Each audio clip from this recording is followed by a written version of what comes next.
అవంతిపుర దేశాన్ని శత్రుసేనుడు అనే ఒక రాజు పరిపాలిస్తూ ఉండేవాడు. ఆ రాజుకి ఏనుగులంటే చాలా ఇష్టం.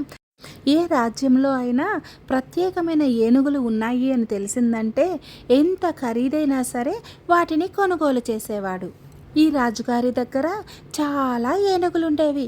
వాటన్నిటినీ చూసుకోవడానికి చాలామంది కాపలాదారులు కూడా ఉండేవారు. ఒకరోజు సేనాపతి గజశాలలో పనిచేసే వ్యక్తితో ఇలా అంటున్నాడు. చూడు చూడు, మన గజశాలలో చాలా ప్రత్యేకమైన ఏనుగులున్నాయి. వాటన్నిటినీ చాలా జాగ్రత్తగా చూడాలి, లేదంటే రాజుగారికి చాలా కోపం వస్తుంది.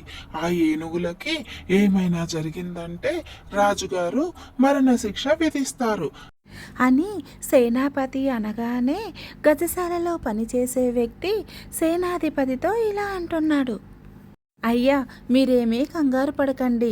గజశాలలో ఉండే ఏనుగులను మేము చాలా జాగ్రత్తగా చూసుకుంటున్నాము. వాటికి ఏ లోటు రానికుండా చాలా జాగ్రత్తగా చూసుకుంటున్నాము.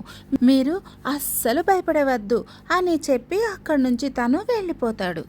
ఆ సేనాపతికి ఆ పనివాడు అలా సమాధానం చెప్పడం ఏమాత్రం నచ్చలేదు. ఎందుకంటే ఆ పనివాడు ఎంతో ధీటుగా నమ్మకంతో సమాధానం ఇస్తాడు. అది ఏమాత్రము నచ్చని సేనాపతికి చాలా కోపం వస్తుంది. నా కింద పనిచేసే ఒక పనివాడు నాకే ఎదురు సమాధానం చెప్తాడా? ఎలాగైనా సరే వాడి అహంకారాన్ని అణిచివేయాలని సేనాపతి ఒక పథకాన్ని ఆలోచిస్తాడు. ఆ రాత్రంతా సేనాపతికి అస్సలు నిద్ర పట్టదు. ఎప్పుడెప్పుడు తెల్లారుతుందా, ఎప్పుడెప్పుడు ఆ పనివాడి అహంకారాన్ని అణిచివేయాలా అని ఆలోచిస్తూ నిద్రపోతాడు. తెల్లవారడమే ఆలస్యం. భటులతో ఆ పనివాడికి కబురు పంపిస్తాడు. పనివాడు రాగానే వెంటనే ఇలా అంటాడు.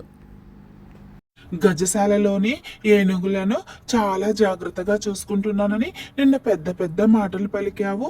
పొద్దటి నుంచి రాజుగారికి ఎంతో ఇష్టమైన ఏనుగు ఒకటి కనిపించలేదు. వెళ్ళి వెతుకు, లేదంటే రాజుగారు నీకు మరణశిక్ష వేస్తారు అని సేనాపతి అనగానే పనివాడు ఎంతో భయపడి వెంటనే ఏనుగును వెతకడానికి బయలుదేరుతాడు. రోజు వెళ్ళే ఏనుగే కదా, నీళ్లు తాగడానికి చెరువుగట్టు దగ్గరికి వెళ్ళుంటుందని అక్కడికి వెళ్ళి చూస్తాడు. కానీ అక్కడెక్కడా ఏనుగు కనిపించదు. దారి పొడవునా ఏనుగును వెతుక్కుంటూ అది ఏ కొండల మధ్యకైనా వెళ్ళిందేమోనని అక్కడికి వెళ్ళి చూస్తాడు. అక్కడ కూడా ఏనుగు కనిపించదు. పాపం పొద్దుటి నుంచి తిరిగి తిరిగి ఎండకు అలసిపోయి బాగా నీరసించిపోయాడు. కానీ ఏనుగును తీసుకోకుండా వెళ్తే రాజుగారు మరణశిక్ష వేస్తారని భయపడి ఇంకా వెతుకుతూనే ఉన్నాడు. వెతుకుతూ వెతుకుతూ ఒక దట్టమైన అడవిలోకి వెళ్ళిపోయాడు. బాగా రాత్రి అయిపోయింది. బాగా నీరసించడంతో ఒక చెట్టు కింద పడుకొని నిద్రపోయాడు.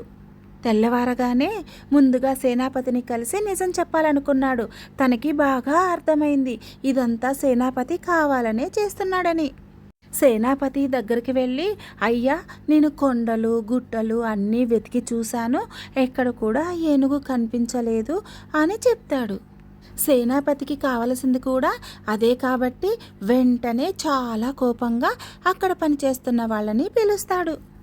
రాజుగారి ఏనుగు పొద్దుటి నుంచి కనిపించడం లేదు, వెళ్ళి వెతకండి. రాజుగారికి తెలిసిందంటే మీ అందరి తలలు తీసేస్తాడు అని వాళ్ళని బెదిరిస్తాడు. వారందరూ కూడా వెళ్ళి ఏనుగుని వెతుకుతుండడంతో ఆ నోట ఈ నోట పడి ఈ విషయం రాజుగారి దగ్గరకు చేరుతుంది. వెంటనే రాజుగారు చాలా కోపంగా, ముందు ఆ పనివాడిని ఉరి తీయండి, ఆ తర్వాత ఏనుగును వెతకండి అని చెప్తాడు. వెంటనే రాజుగారు చెప్పినట్టు ఆ పనివాడిని ఊరి తీసేశారు.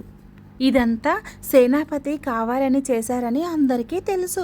ఆ రోజు నుంచి ఎవరూ కూడా సేనాధిపతికి ఎదురు చెప్పలేదు. అప్పుడు సేనాపతి, వెళ్ళండి వెళ్ళండి, ఏనుగు కోట వెనక దొరికిందని రాజుగారితో చెప్పండి అని సేనాపతి చెప్తాడు. చేసిన పాపం ఊరికనే పోదు అని అన్నట్టు ఒకరోజు ఏనుగు నిజంగానే కనపడకుండా పోయింది. ఆ ఏనుగును వెతుక్కుంటూ వెళ్ళినటువంటి సేనాపతి ఆ ఏనుగు కింద పడి చనిపోతాడు. దీనిని పట్టి ఎవరు తీసుకున్న గోతిలో వారే పడతారన్నమాట. మనము ఒకరి కీడు తలిస్తే మనకు అదే కీడు జరుగుతుంది, మనము ఒకరి మంచి కోరితే మనకు అదే మంచి జరుగుతుంది. హాయ్ పిల్లలు, దీనిని బట్టి మీకేమర్థమైంది? మన ఆలోచనలు ఇతరుల పట్ల ఎప్పుడూ మంచిగానే ఉండాలి. ఈ కథ మీకు నచ్చినట్టయితే please subscribe my channel and thanks for watching my video.